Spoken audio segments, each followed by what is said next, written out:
everybody. Welcome back to my back porch. Today, I'd like to discuss the debate over the age of the Great Sphinx, and we'll kind of tie in maybe the age of the Giza Plateau complex as a whole, uh, just because it is related. We'll see if maybe the so-called alternative view that it's maybe 10,000 years old could hold water, or does the mainstream view that it's 4,500 years old, does that make more sense? So let's delve into it. A little history of the Sphinx to start off. The Sphinx is a statue carved out of the bedrock on the Giza Plateau. It has the body of a lion and the head of a pharaoh.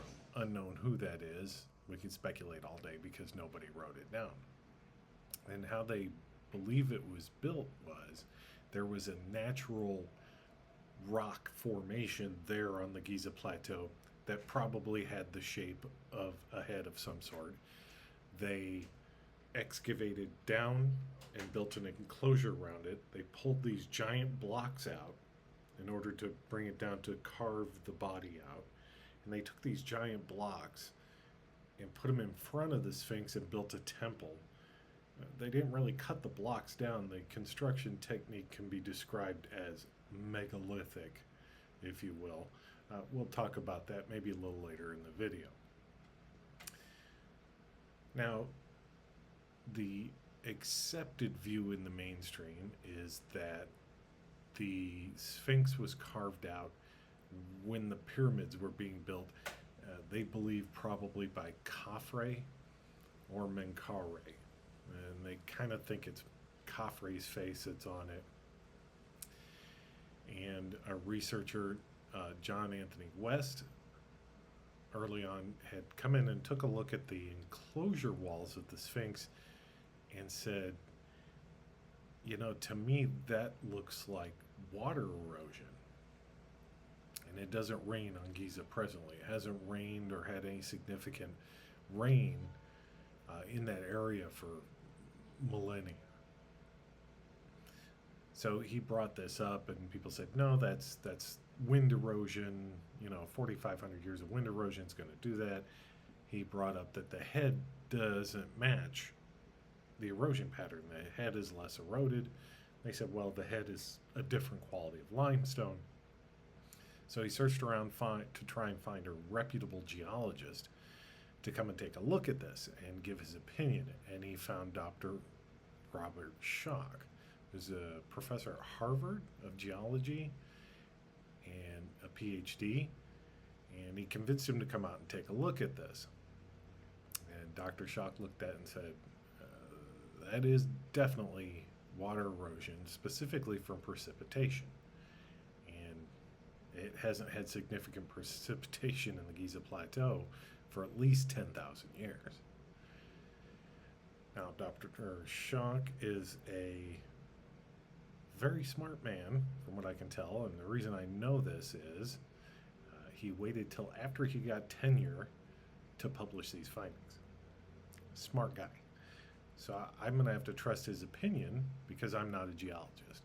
When I look at it, it looks like water erosion to me, but I'm a pest control guy. I'm not a geologist. Now, on the other hand, we have mainstream geologists who say this is 4,500 years of wind erosion in the enclosure and the temple. In the temple and at the paws of the Sphinx and the enclosure show the same erosion wear, okay? So clearly they were built at the same time. Now,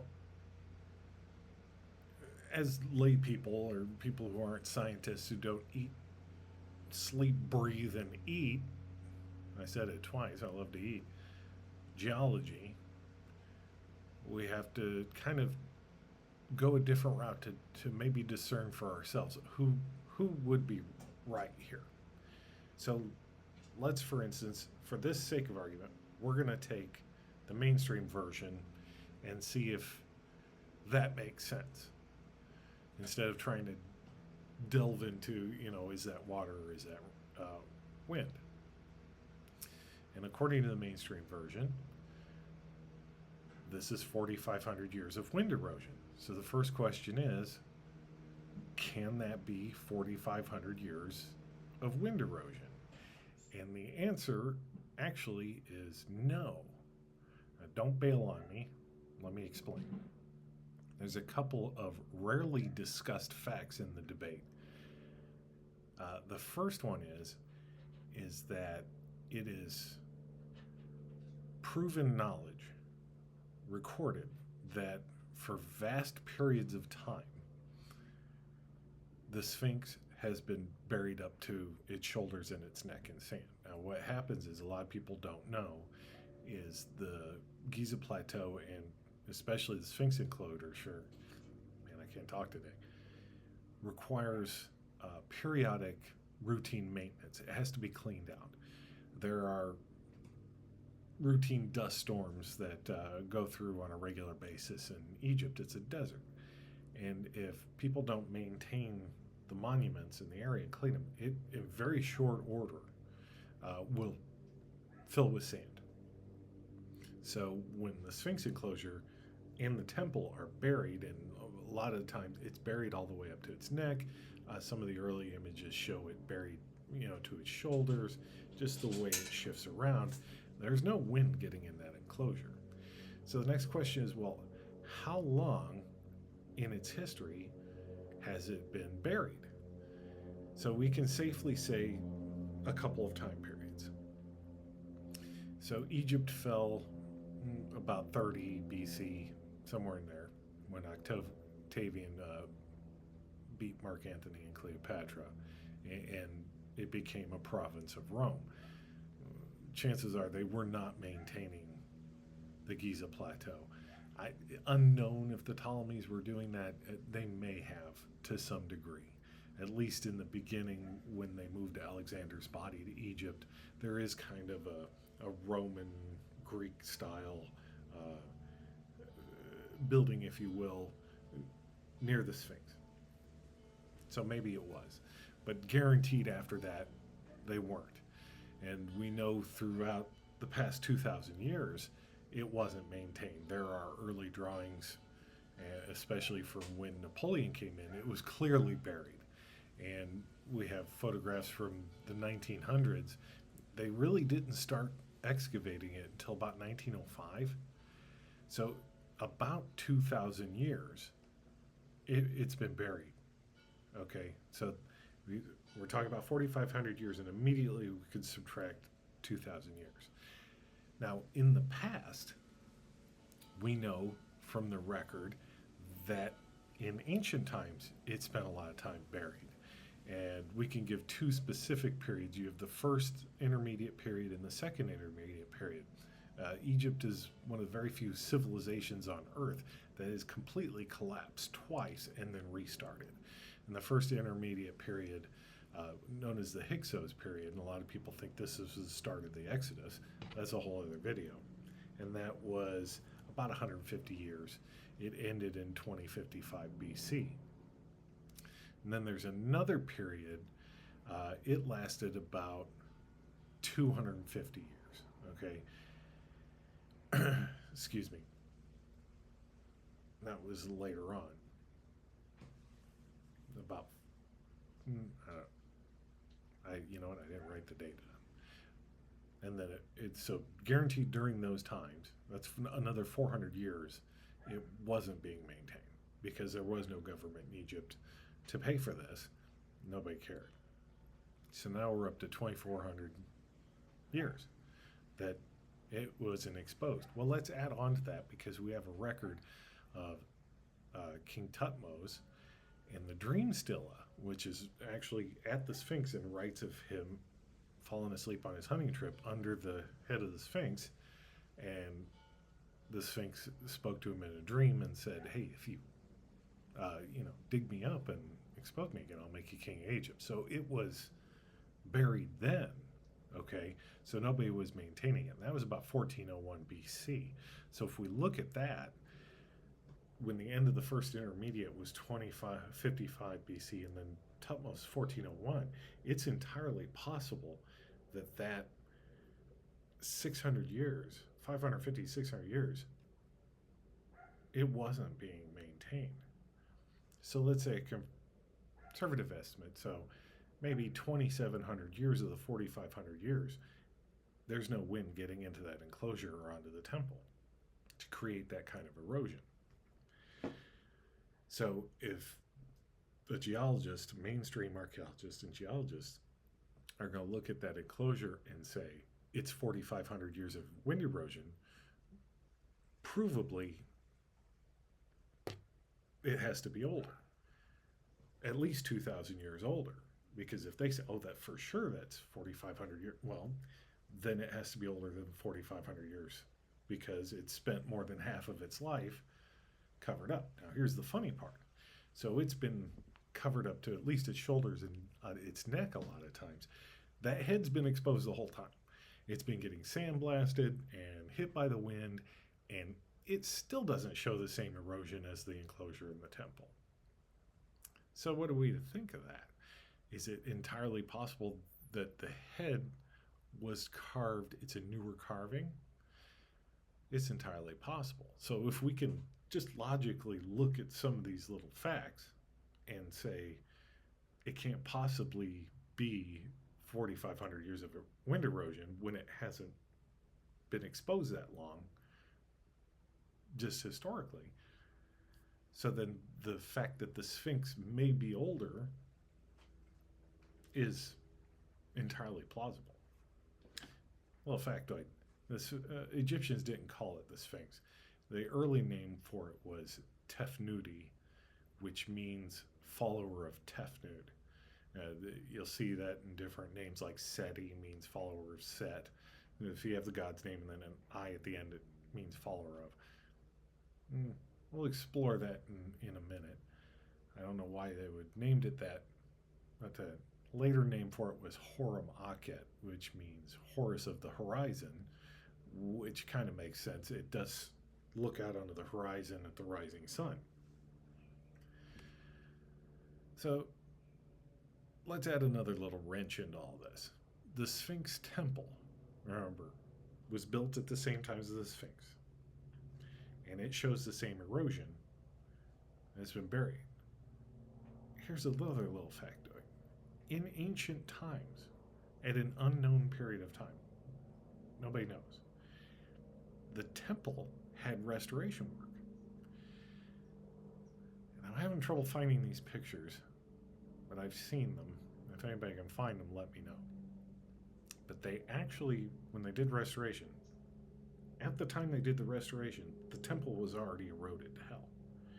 And they put panels, new block, and covered up the old block. So you have smaller granite pieces and limestone pieces to cover it up. Well, if you look behind it, those pieces have come off. The temple was already eroded. So by the time they restored it in ancient times, the temple already showed that erosion. Okay? So the erosion seems to indicate that it's older. Hell, maybe it's from rain.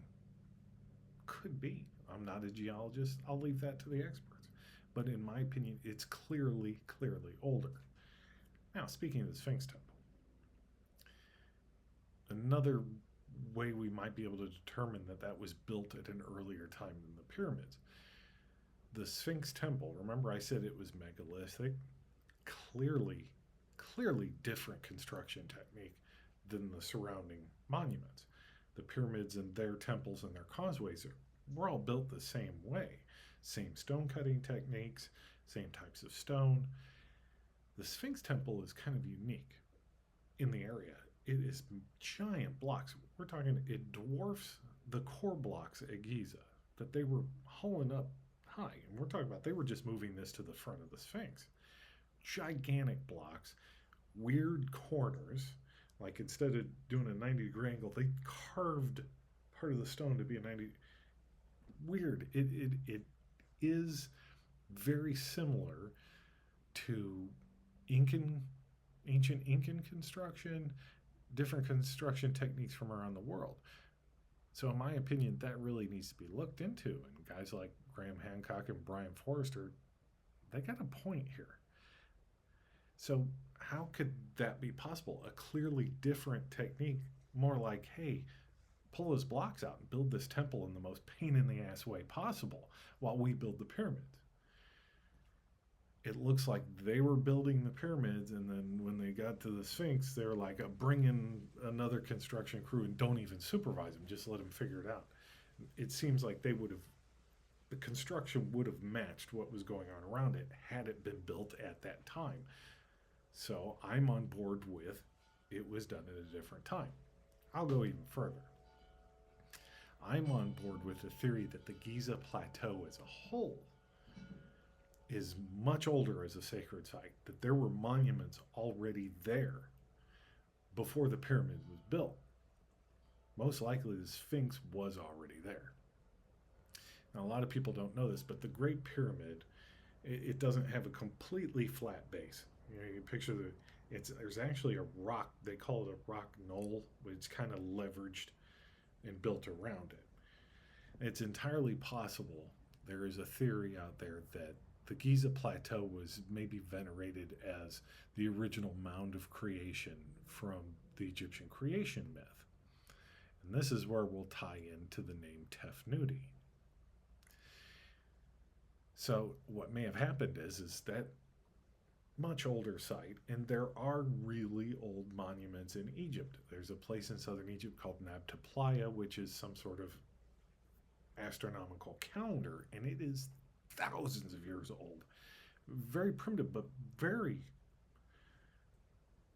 old, very stone structure, and it's built on top of other stone structures. So it's not unheard of. The early pre-dynastic Egyptians may have seen this. This is the Mount of Creation. They saw this giant head above and then carved the Sphinx. Now, it is entirely possible, let's say for the sake of argument, I say that a lot. I'm going to give my opinion of what's going on with the Sphinx and Giza, what may have happened in the past. You have this mound of creation that they venerated. There's evidence of much older structures. You've got the tomb of Osiris under the plateau. Pre-dynastic Egyptians were building on this site. They saw the outcropping that looked like a head, and probably the head of a lion. Okay, because they carved a lion. They carved this lion's head. They carved the body out. They built this temple. It gets buried with sand. It's up to its neck in sand. Now, fast forward a few millennia, you have an organized Egyptian empire ruled by pharaohs. They've got population of 1.5 million. Their agriculture is wildly successful. They're very, very wealthy. They have a lot of labor. They have a lot of money. They've learned how to do stone techniques, and you have this site which has always been venerated. And they decide to build monuments, maybe a giant Ben stone on top of that mound. So then you get the Great Pyramid. So they're building these brand new, sleek, great monuments, which they have the money and the know-how to do. And on the plateau, you have this old carved statue of the Sphinx. And I think as it's going up, if you look, the next pyramid, I believe it's Menkare's, still got the casing stones at the top. Its causeway, instead of being straight on, and the Egyptians were big on symmetry, it actually is curved. His causeway is angled, to avoid the Sphinx in his temple. And I think when they were making this site plan, they may have been aware that the Sphinx was there, but not aware of the structures in front of it, and ended up having to kind of avoid it.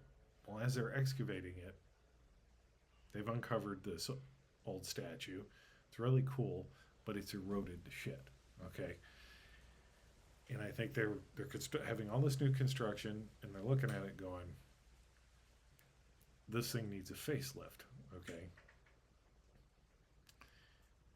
so they get the stone cutters down there, and they survey it, and they say, well, we can't really recarve it. So to carve the body to where it's nice and smooth again, they're going to lose the paws, the tail, some of the stuff. So what we'll do is we'll use small limestone blocks and reshape it. Now this is very similar to what they've done recently, and the reason why they did that recently on the paws and the tail and the hind, and they've put these blocks up, is that's actually what they originally did. That's replacing Old Kingdom casing stones on the Sphinx. But then they have another problem, and that problem is the body's going to look fine. If they recarve that lion's head, it's not going to look right. And they were big sticklers on animals and proportions. They were very good at it.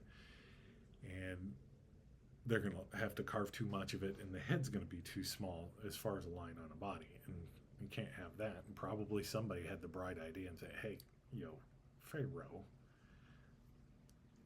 we could put your head on it. And the Pharaoh said, that would be badass. And he was right.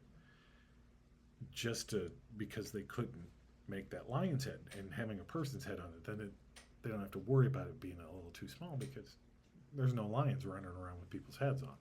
It's not a lion.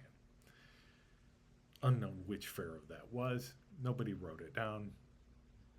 Who knows? And I think that's what happened. They did the restoration work. You don't want this brand new construction and this old thing's in there that you don't want to destroy.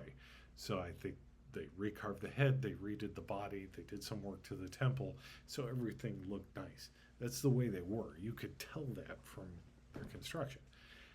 Before I forget, back to the Tefnuti thing.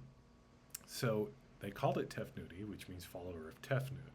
And Tefnut was like a goddess of, the way the translation goes, like moisture or clouds. I don't know what that would mean, except if this was a site to be like the original mound of creation that they were venerating. Well, Tefnut was one of the first two gods that were created by the self-created God that came out of the ocean onto the mound of creation. You have Shu and Tefnut. Maybe that's a clue what the site was originally for. Just throwing it out there for everybody. So in the end, what do you think? Do you think it's only 4,500 years old? Do you think it's much older? Like I always say, if you can prove me wrong, go for it. If you think I'm right, hit me a like, maybe a subscription. I love talking about this stuff. Other than that, I got nothing else to say, which is kind of weird, because the last two videos I was kind of getting in Graham Hancock's craw, and now I'm agreeing with him. Oh my goodness. What will I do next? Anyway, thanks for joining me on the back porch. I'm glad you all stopped by. Have a wonderful, wonderful day.